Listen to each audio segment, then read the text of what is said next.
10절에서 26절까지 말씀입니다. 30장 10절에서 26절까지 말씀입니다. 저 여러분들이 한 절씩 교독하고 마지막 절은 합독하도록 하겠습니다. 주 여호와께서 이같이 말씀하셨느니라. 내가 또 바벨론의 느부갓네살 왕의 손으로 애굽의 무리들을 끊으리니 그가 여러 나라 가운데 강포한 자기 군대를 거느리고 와서 그 땅을 멸망시킬 때 칼을 빼어 애굽을 쳐서 죽임당한 자로 땅에 가득하게 하리라. 내가 그 모든 강을 마르게 하고 그 땅을 악인의 손에 팔겠으며 타국 사람의 손으로 그 땅과 그 가운데 있는 모든 것을 황폐하게 하리라. 나 여호와의 말이니라. 주 여호와께서 이같이 말씀하셨느니라. 내가 그 우상들을 없애며 신상들을 높 가운데에서 부수며 애굽 땅에서 왕이 다시 나지 못하게 하고 그 땅에 두려움이 있게 하리라.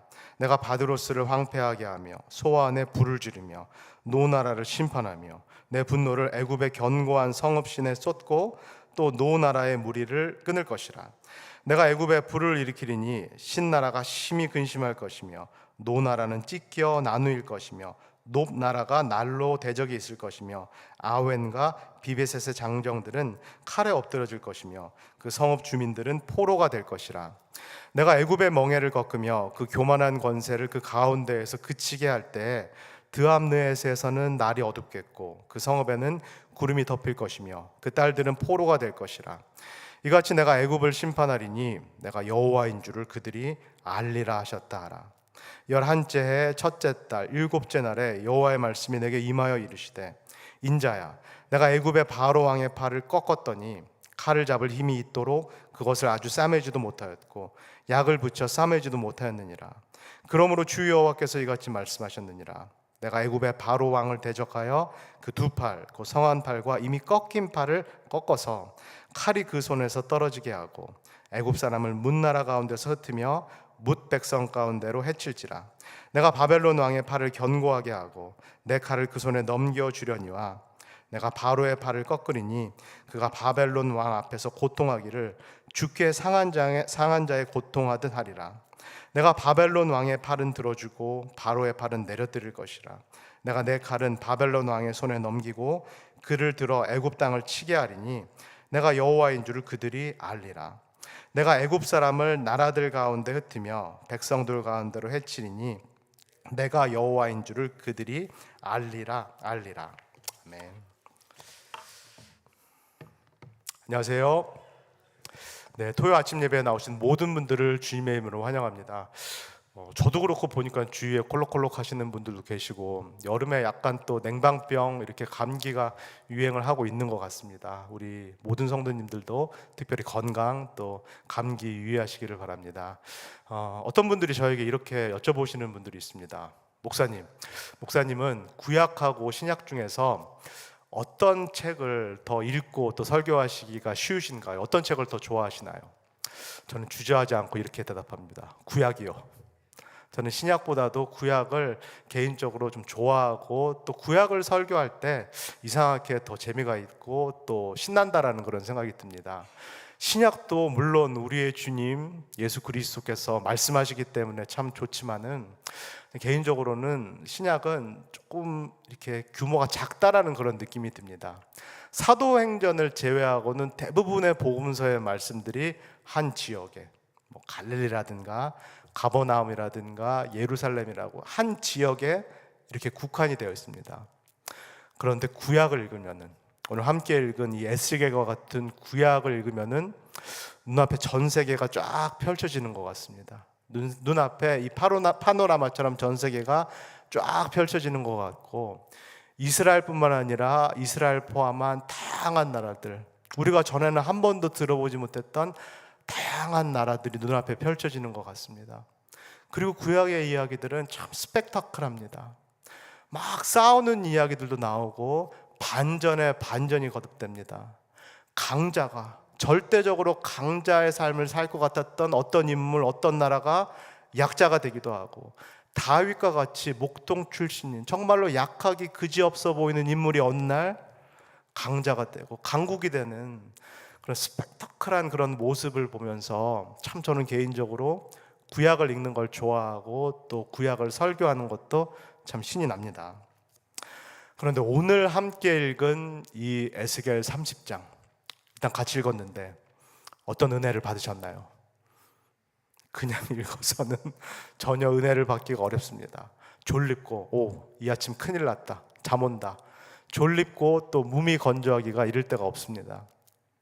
우리가 늘 해오던 방식대로 이 에스겔 30장 말씀을 역사적인 맥락 안에 이렇게 넣어보겠습니다. 그래서 납작한 이 말씀을 이렇게 부풀어 올려보도록 하겠습니다. 납작하게 들리는, 몸이 건조하게 들리는 이 말씀을 이렇게 쫙쫙쫙쫙 우리가 한번 펴보도록 하겠습니다. 지금 이 에스겔이 하나님의 말씀을 듣고 예언을 하고 있는 이 시기는 대략 기원전 588년경, 기원전 588년 1월경으로 보입니다. 이 기원전 588년 1월경에 그러면은 이스라엘에, 또 이 고대 근동에 어떤 일이 있었나? 북쪽에 있는 바벨론 제국, 또 거기에 느부갓네살 황제가 군대를 몰고 이때 예루살렘을 침공합니다. 그리고 예루살렘 도시를 이렇게 삥 둘러서 포로로 삼습니다. 이때 이 이스라엘 예루살렘 안에 있었던 왕궁에 있었던 그 왕의 이름이 누구인가요? 지난주에 누가 잘 말씀해 주셨는데요. 시자로 시작하는 시드기야 왕이 지금 이 예루살렘 성전 이 안에 있습니다. 사실은 지금 일어나는 이 일은 시드기야 왕의 오판 때문에 일어난 일이기도 합니다. 시드기야 왕이 사실은 바벨론 제국이 심어놓고 간 일종의 바지사장 같은 그런 왕인데, 이 시드기야 왕이 주변 국가들과 동맹을 맺어서 바벨론에 반기를 들 그런 시도를 합니다. 그게 발각이 되었고, 이게 괘씸죄가 되어서 지금 느부갓네살 황제가 군대를 몰고 와서 이 예루살렘을 삥 둘러서 포위해 놓고 있는 그런 상황입니다. 이런 상황에서 그렇다면은 오판을 했지만은 시드기야 왕이 이런 상황이 됐다라고 하면은 어떻게 하는 것이 올바른 선택이었을까요? 이 예루살렘 성 안에 그때 예레미야와 같은 그런 예언자, 예레미야와 같은 그런 선지자들도 있었습니다. 예레미야가 이 상황에서 예레미야서를 기억해 보시면 어떤 선포를 주로 했나요? 바벨론에게 어떻게 하자라는 선포를 예레미야는 했나요? 싸우자 아니면 투항하자? 여기서 우리 오렌지 가나안 교회 성경 지식이 드러나는데, 예레미야와 같은 선지자는 지금 일어나는 일은 하나님이 하시는 일이다. 바벨론 제국이 지금 몰고 들어와서 우리를 삥 둘러서 포위를 삼은 것은 이것은 하나님께서 하시는 일이다. 저항해서는 안 된다. 피해서는 안 된다. 오히려 투항하자. 차라리 포로로 끌려가서 그 바벨론 땅에서, 그 발강가에서 오래 있을 생각을 하자. 거기서 아들, 딸 낳고 살 생각을 하는 것이 오히려 하나님의 뜻이다. 예레미야 같은 선지자는 그런 예언을 했습니다. 그런데 시드기야 왕 그리고 이스라엘 백성이 그 예언을 들었나요? 안 들었나요? 안 들었습니다. 왜 안 들었을까요? 그들의 머릿속에 어떤 의식이 가득 차 있기 때문에 이런 얘기가 들리지 않을까요? 우리가 선택받았다라는 그 선민의식, 우리가 하나님의 백성이다, 여기는 하나님의 도성 예루살렘이다, 여기는 하나님의 집인 예루살렘 성전이다, 그 선택받았다라는 선민의식이 너무 강하기 때문에 예레미야와 같은 선지자가 말하는 것을 받아들일 수 없습니다. 투항하자, 이 바벨론의 포로로 끌려가자라는 얘기가 마치 나라를 팔아먹는, 매국노가 하는 그런 얘기처럼 들리게 됩니다. 이런 상황에서 남쪽으로부터 도움을 주겠다라는 유혹의 손길이 하나 쑥 올라옵니다. 그 손길이 어디서부터 올라온 손길인가요? 이집트에서, 오늘 읽은 대로 이집트에서 이 바벨론에게 포위된 예루살렘, 이스라엘을 도와주겠다라는 그 유혹의 손길이 쓱 올라옵니다. 이집트 황제가 우리가 군사를 보내주겠다라는 이 유혹의 손길이 쓱 올라옵니다. 그리고 시드기야 왕과 이스라엘 백성이 이 손을 잡습니다. 그리고 실제로 이집트 제국에서 군사 원조를 보내줍니다. 그래서 잠깐 한 1년 정도 이 바벨론 군대가 후퇴하는 그런 일이 있었습니다. 그런데 정확히 그로부터 1년 뒤에 이 바벨론 제국, 느부갓네살 황제가 더 많은 군대, 대규모의 군대를 몰고 내려와서 이 예루살렘을 다시 포위하기 시작합니다. 그랬더니 이 이집트가, 손을 잡아준 이집트가 어떻게 했을까요? 슬그머니 손을 놓습니다. 슬그머니 손을 놓고 또 뒤로 싹 빠집니다. 그래서 결국은 기원전 586년경에 이 예루살렘이 초토화가 됩니다. 그때 바로 이 예루살렘 성전이 돌 위에 돌 하나 남지 않는, 박살이 나는 그런 일이 지금 우리가 듣고 있는 이 에스겔 30장 이 주변의 이야기가 되겠습니다. 이 배경 안에서 그러면 함께 읽은 우리 10절에서 11절, 30장 10절에서 11절 말씀을 한번 다시 읽어보도록 하겠습니다. 시작. 주 여호와께서 이같이 말씀하셨느니라. 내가 또 바벨론의 느부갓네살 왕의 손으로 애굽의 무리들을 끊으리니 그가 여러 나라 가운데 강포한 자기 군대를 거느리고 와서 그 땅을 멸망시킬 때 칼을 빼어 애굽을 쳐서 죽임당한 자로 땅에 가득하게 하리라. 지금까지 제가 설명드린 그 내용과 더불어서 함께 생각해 보시면 좋겠습니다. 눈앞에 이렇게 그려보시면 좋겠습니다. 지금 우리 눈앞에 펼쳐지고 있는 이 상황, 바벨론 군대가 몰고 내려와서 예루살렘 성전이 초토화되고 있고 예루살렘 도시가 쑥대밭이 되고 있는 이 상황, 우연히 일어나는 일인가요? 그렇지 않다라고 성경이 분명히 말씀하고 계시고 우리가 이것이 그냥 일어나는 일이 아니다라는 것을 잘 알고 있습니다. 왜 일어나는 일인가요? 이 바벨론 군대 또는 느부갓네살 황제 배후에 누가 계신가요? 하나님께서 계십니다. 하나님께서 이 바벨론 제국을 마치 회초리 몽둥이 삼아서 지금 이 이스라엘을 심판하고 계시다, 징계하고 계시다라는 것을 예레미야도 말하고 있고 에스겔도 말하고 있고 그리고 우리도 이 일이 이렇다라는 것을 지금 잘 알고 있습니다. 그렇다면 하나님께서는 왜 이스라엘을 이런 방식으로 징계하시고 또 심판하실까요? 하나님이 그저 분풀이로 감정적으로 이렇게 하실 분이 절대로 아니신데, 이스라엘이 단지 한두 번 잘못했다라고 해서 하나님께서 이렇게 대규모로 심판하실 분이 절대 아니신데, 오래 참으시는 하나님이실 텐데 왜 하나님께서 지금 이 이방 제국이라는, 이스라엘 입장에서는 이방 제국에게 심판당하는 것은 참 수치스러운 일입니다. 이방인들을 언약 백성이 아니다, 하나님 백성이 아니다라고 계속 말해왔는데 이 바벨론 같은 이방 제국, 할례를 받지 않은 사람들에게 심판당한다라는 것은 참 큰 수치와 모욕입니다. 그런데 하나님께서는 왜 이방 제국을 들어서 지금 하나님의 백성인 이 이스라엘을 지금 심판하고 계신 것일까요? 이스라엘이 하나님과 맺은 그 언약을 어겼기 때문에, 하나님께 꼭 지키겠다라고 맹세했던 그 약속을 이스라엘 편에서 어겼기 때문에. 그러면 이스라엘이 언제부터 하나님과 맺은 이 언약, 내가 꼭 지키겠다라는 그 약속을 어기기 시작했나요? 언제부터인가요? 우리 생각보다 훨씬 오래전부터입니다. 출애굽기에서 시내산 밑에서 이 언약, 이 맹세를 했는데 사실은 시내산을 떠나면서부터 슬금슬금 이 하나님과 맺은 언약과 맹세를 안 지키기 시작합니다.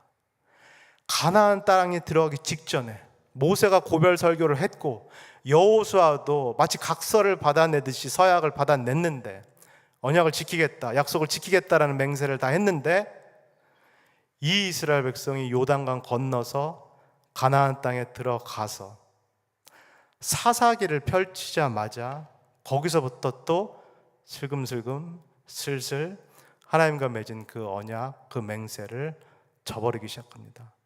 눈이 막 돌아가기 시작하는데 주변 국가들을 바라보면서, 잘 사는 주변 국가들을 바라보고 그 나라를 잘 살게 만들어 주었다라는 그들의 신들을 보면서 눈이 막 돌아가기 시작하면서 슬금슬금 그 나라 풍습, 그 나라 신들을 예루살렘에 갖다 놓습니다.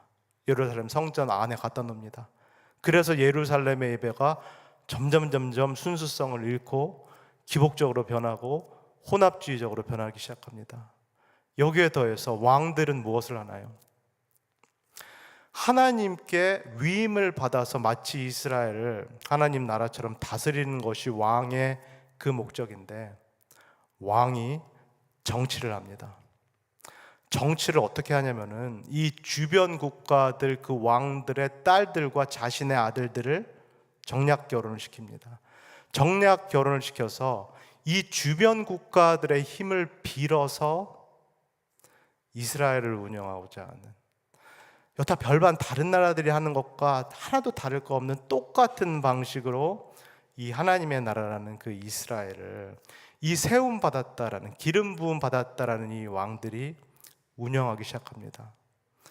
이게 사사기 시대부터 시작했다라고, 슬금슬금 이렇게 시작됐다라고 저희가 쳐도 지금 기원전 588년, 이 긴 시간 가운데 이스라엘이 시나산 밑에서 맺었던 그 언약, 그 맹세를 슬금슬금 슬슬슬슬 어기면서, 그러면서도 우리는 선택된 백성이다, 우리는 하나님의 백성이다, 절대로 우리가 망할 일이 없다, 절대로 하나님이 우리를 심판하실 일이 없다라고 스스로 자위하고 있었던 이 이스라엘, 이 이스라엘 위에 이 오래 참고 참으신 하나님, 그러나 동시에 질투하신다라고 말씀하시는 이 하나님이 이 위에다가 이제 심판을 쏟아붓기 시작하는 그런 상황인 것입니다. 이스라엘이 왜 이런 일을 당한다라는 것은 우리가 이제 충분히 이해할 수 있겠습니다. 근데 질문은 이겁니다. 왜 그런데 이 밑에 있었던 이집트는 심판을 당하느냐? 이집트가 심판을 당하는 이유는 무엇인가?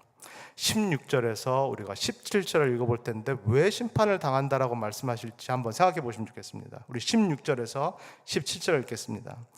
내가 애굽에 불을 일으키리니 신나라가 심히 근심할 것이며 노나라는 찢겨 나누일 것이며 놈나라가 날로 대적이 있을 것이며 아웬과 비베셋의 장정들은 칼에 엎드러질 것이며 그 성읍 주민들은 포로가 될 것이라.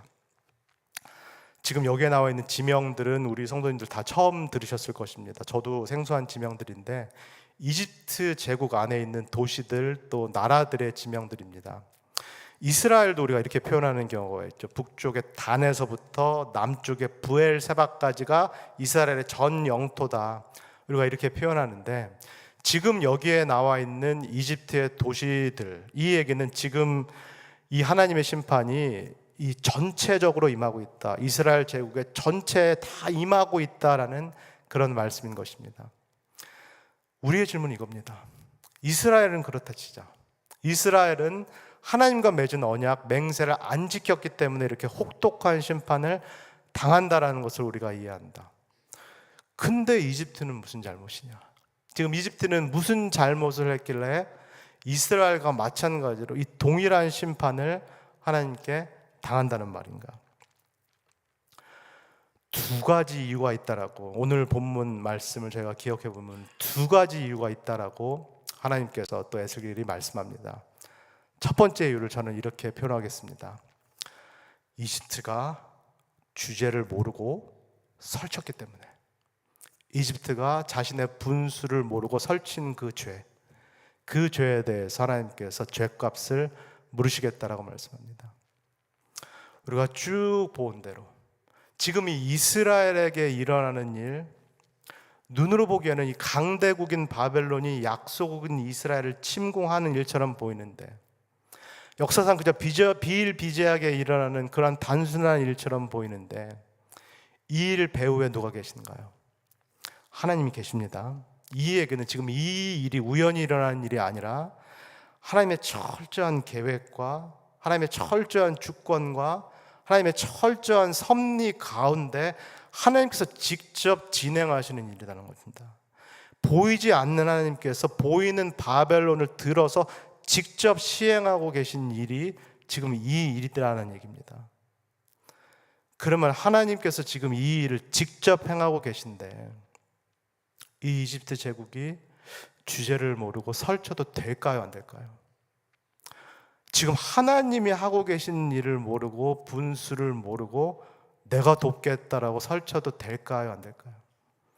안 됩니다. 그리고 돕는다라고 했으면 끝까지 도와야 되는데 그것도 아닌 것. 사실은 도울 생각도 없었던 것. 돕는 척 하다가 나중에는 반드시 이스라엘을 먹고 말 텐데, 그런 마음을 가지고 지금 이집트가 여기에 끼어든 그 죄를 하나님께서 심판하시겠다라고 말씀합니다. 그러면 이집트가 어떻게 했어야 되나요? 요즘 젊은이들 표현에 따라서 뭘 잘했어야 되나요? 낄낄? 빠빠를 잘했어야 됩니다. 낄 때 끼고 빠질 때 빠져야 되는데, 지금 이 이집트가 하나님께서 이 일을 하신다라는 것을 보지 못하고 꼈다가 이 하나님께 큰 심판, 큰 징계를 받는다라고 말씀하고 계신 것입니다. 근데 더 중요한 이유가 있습니다. 이집트가 지금 이 하나님으로부터 심판을 받는 더 중요한 이유가 있습니다. 목요일 매일 만나에서 저희가 읽었던 그 본문인데 오늘 다시 한번 읽어보도록 하겠습니다. 우리 29장 6절에서 7절을 읽을 텐데, 우리 성도님께서 왜 이집트가 하나님께 심판당하는지 한번 생각해 보시면 좋겠습니다. 29장 6절에서 7절을 읽겠습니다. 시작.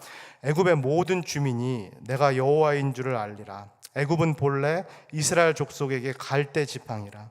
그들이 너를 손으로 잡은즉 내가 부러져서 그들의 모든 어깨를 찢었고, 그들이 너를 의지한즉 내가 부러져서 그들의 모든 허리가 흔들리게 하느니라. 보셨는지요? 하나님께서 이집트를 심판하는 두 번째, 이게 더 큰 이유인데 이 두 번째 이유를 보셨는지요? 무엇인가요? 이집트가, 애굽이 본래부터, 예적부터, 오래전부터 이 이스라엘에게 무슨 행세를 해왔다? 지팡이 행세를 해왔는데 사실은 그 지팡이가 뭘로 만들어진 지팡이다? 갈대로 만들어진 그 지팡이 행세를 해왔다라는 얘기입니다. 머릿속에 마찬가지로 지팡이를 떠올려 보시면 좋겠습니다. 우리가 걸을 때 보조기구로 사용하는 지팡이를 떠올려 보시면 좋겠습니다. 지팡이가 지팡이 역할을 하려면 어때야 될까요? 단단해야 됩니다. 의지할 만 해야 됩니다. 기댈 만 해야 됩니다. 그래서 단단한 지팡이를 우리가 믿고 체중과 몸을 다 싣습니다. 그런데 만약에 이 지팡이가 단단한 지팡이가 아니라 갈대로 만들어진 지팡이라면 어떻게 될까요? 몸을 실었다가 내 몸을 전적으로 의탁하면 어떻게 되나요? 넘어집니다. 넘어지면서 발목이 부러지고 무릎이 나가고 허리가 끊어지는 심한 그런 상처를 입게 됩니다. 그것뿐만 아니라 오늘 본문이 말한 대로 갈대와 같은 지팡이가 끊어지면서 그 끝이 날카로워지고 결국은 지팡이를 꽉 잡았던 내 손을 이 지팡이가 도움을 주지 못하고 갈대가 내 손을 푹 찔러서 내 손에 큰 상처를 입힌다라는 그런 이야기입니다. 하나님께서는 지금 이집트가 이렇게 지팡이가 아닌데 가짜 지팡이처럼, 유사 지팡이처럼 이집트가 늘 이스라엘을 괴롭혀 왔다라고 얘기합니다. 언제부터 이집트가, 애굽이 이스라엘을 이렇게 괴롭혀 왔을까요? 저 먼 옛날 이스라엘의 믿음의 조상 아브라함이 흉년이 들었을 때, 먹을 것이 필요했을 때 그 아브라함이 어디로 내려갔나요? 이집트, 애굽에 내려갔습니다. 그랬더니 그 사람들이 이 아브라함의 부인 사라를 취하려고 달려들어서 결국은 아브라함도 사라를 누구라고 속일 수밖에 없었죠. 근데 누이라고 거짓말을 할 수밖에 없었던 그런 상황. 야곱의 12아들 11형제가 요셉을 어디다가 팔았죠? 이집트, 애굽에 팔아 넘겼습니다. 나중에 시간이 되실 때 성경을 읽어보시면 이 이집트, 애굽에서 요셉이 이집트 사람들에게 몇 번을 속았는지, 정확히 몇 번을 속았는지 우리 성도님께서 세어보시면 좋겠습니다.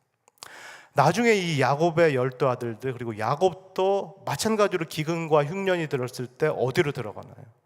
도움을 받으러 또 이집트, 애굽에 들어갑니다. 근데 이 야곱의 아들들, 그 후손들이 그 다음에 어떻게 되나요? 어떤 신세가 되나요? 장장 400년 동안 그 이집트, 애굽에서 노예 생활을 하게 됩니다. 하나님께서 나중에 아브라함과 했던 약속을 기억하시면서 이 이스라엘 백성들, 노예 생활하고 있었던 이스라엘 백성을 출애굽해서 광야로 인도하십니다. 근데 이 이스라엘 사람들이 광야에 들어가서 계속 어디 타령을 하나요? 계속 어디로 돌아가자 그 타령을 하나요? 이집트로 돌아가자. 애굽으로 돌아가자. 메추라기 고기 먹는 것도 이제 지겹다. 이집트에 들어가서 이 고기도 먹고 싶고 저 고기도 먹고 싶고 올 유캐닛을 먹으면서 배가 터지도록 고기를 먹고 싶다. 이 광야에서 하나님께서 모든 필요들을 채워주고 계신데도 불구하고 또 이집트 타령, 또 애굽 타령, 이 갈대 지팡이를 붙잡겠다라는 이 이야기를 이스라엘 백성이 계속 하게 된 것입니다. 이스라엘이 자신과 시내산에서 언약을 맺으신 이 하나님 옆에 계신데도 불구하고 계속 이집트 타령, 애굽 타령. 난 하나님을 의지하는 것이 아니라 뭐라도 붙잡고 싶다. 이게 지푸라기로 만들었던, 갈대로 만들었던 내가 눈에 보이는 이 지팡이를 붙들겠다라고 애굽을 계속해서 의지하고 애굽 타령 노래를 부르니까 하나님께서 어떻게 하시나요? 그렇게 애굽 노래를 부르는 이스라엘만 심판하시는 것이 아니라 이스라엘이 계속 의지하고 있는 이집트, 애굽도 이제 심판하겠다. 내가 지팡이를 아예 분질러 버리겠다라고 지금 말씀하고 계십니다. 마지막으로 26절에 하나님께서 이렇게 말씀하십니다. 26절을 읽겠습니다. 시작. 내가 애굽 사람을 나라들 가운데로 흩으며 백성들 가운데로 해치리니 내가 여호와인 줄을 그들이 알리라.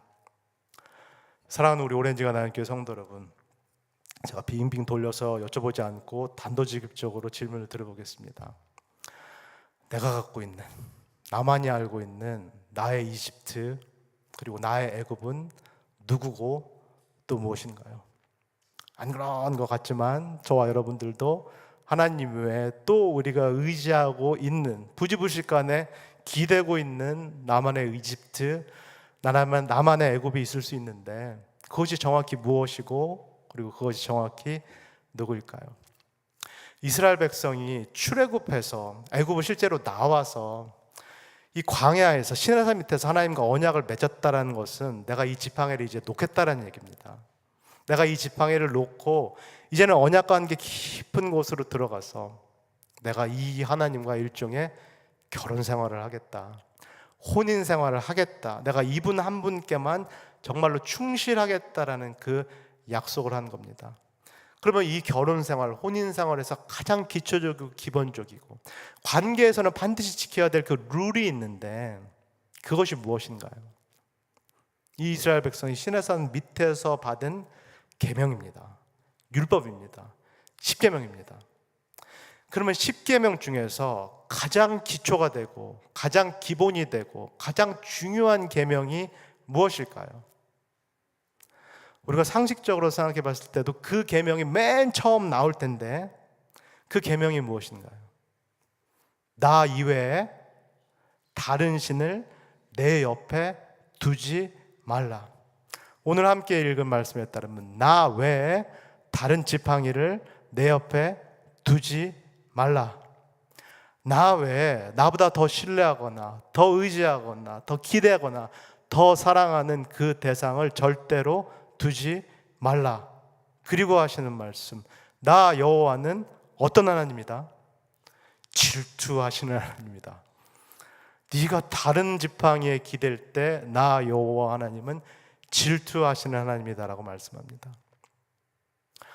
오늘 아침 이 말씀을 들은 저와 여러분이 한번 정직하게 우리 자신을 돌아보면 좋겠습니다. 내가 은연중에 그렇게 하려고 그런 건 아닌데 우리가 고의적으로 그렇게 하는 것은 아닙니다. 우리가 고의적으로 우상숭배한다라고 말하기는 어렵습니다. 그런데 내가 부지불식하는 또는 나의 연약함 때문에 내가 기대고 있는 그런 갈대 지팡이 같은 것이 무엇인지 한번 생각해 보시면 좋겠습니다. 그것이 때로는 물질이 될 수 있고 때로는 내가 정말로 신뢰하는 사람이 될 수 있고 내 직업이 될 수 있고 직장이 될 수 있고 내가 의지하고 있는 배우자가 될 수 있고 내가 사실은 마음속에 늘 떠올리고 있는 내 자녀가 될 수도 있겠습니다. 하루 중에 내가 누구를 제일 먼저 제일 많이 내 머릿속에 떠올리고 있는가? 하루 동안에 내 머릿속을 무엇이 누가 제일 많이 가득 채우고 있는가? 한번 생각해 보시면 좋겠습니다. 그 대상이 나에게는 갈대 지팡이가 될 수 있다라는 그런 이야기입니다. 이 시간에 우리 자신을 정직하게 돌아보면서 우리 하나님께 이렇게 기도했으면 좋겠습니다. 하나님, 내가 하나님 한 분만 의지하고 하나님 한 분만 신뢰하고 하나님 한 분만 사랑하기를 소원합니다. 하나님, 내가 이제는 나만의 이집트, 나만의 애굽, 나만의 갈대 지팡이를 내려놓기를 소원합니다. 그리고 이제는 남은 생애 가운데 나의 전 생애를 들여서, 그리고 갈라져 있는 나의 마음을 꽉 묶어서 나의 온 마음 전심을 나의 유일하신 아버지 되시는, 내가 예수를 믿고 이 혼인관계에 들어가 나의 유일하신 사랑하는 하나님께 드리길 원합니다. 이 아침에 이렇게 기도하실 수 있는 우리 사랑하는 모든 오렌지 가나안교회 성도님 되시기를 예수 그리스도의 이름으로 간절히 소원합니다. 다 같이 기도하겠습니다. 사랑해 주님 감사합니다. 하나님, 오늘 말씀을 통하여서 눈을 들어 하나님을 바라보게 하시고 내 마음 깊은 곳을 바라볼 수 있도록 우리를 인도하여 주시옵소서. 내가 예수 그리스도를 믿고 하나님과의 깊은 언약 관계로 들어갔고 하나님은 나에게 절대적인 사랑 그리고 절대적인 신뢰를 요구하심을 내가 날마다 깨닫습니다. 그러나 하나님, 내 마음이 혹시 흐트러지고 있는 것은 아닌지요? 내 마음에도 나만의 그런 이집트와 애굽이 있는 것은 아닌지요? 내가 하나님보다도 실제로 더 의지하고 있는 어떤 지팡이 같은 것들이 내 안에 있는지 내 마음을 점검할 수 있도록 우리를 인도하여 주시옵소서. 그리고 그 무엇이 되었던 간에 그것은 단단한 지팡이가 아니라 갈대 지팡이임을 깨달을 수 있는 그 지혜를 우리에게 허락하여 주시옵소서. 그래서 정말로 나의 산성이 되시고 요새가 되시고 피난처 되시는 하나님 한 분만 의지하고 신뢰하고 사랑할 수 있도록 우리를 인도하여 주시옵소서. 감사를 드리며 예수님의 이름으로 기도합니다. 아멘. 주기도문 하시고 각자 기도하도록 하겠습니다. 하늘에 계신 우리 아버지여, 이름이 거룩히 여김을 받으시오며 나라의 임하옵시며 뜻이 하늘에서 이룬 것 같이 땅에서도 이루어지이다. 오늘날 우리에게 일용할 양식을 주옵시고 우리가 우리에게 죄진 자를 사하여 준 것 같이 우리의 죄를 사하여 주옵시고 우리를 시험에 들게 하지 마옵시고 다만 악에서 구하옵소서. 나라와 권세와 영광이 아버지께 영원히 있사옵나이다.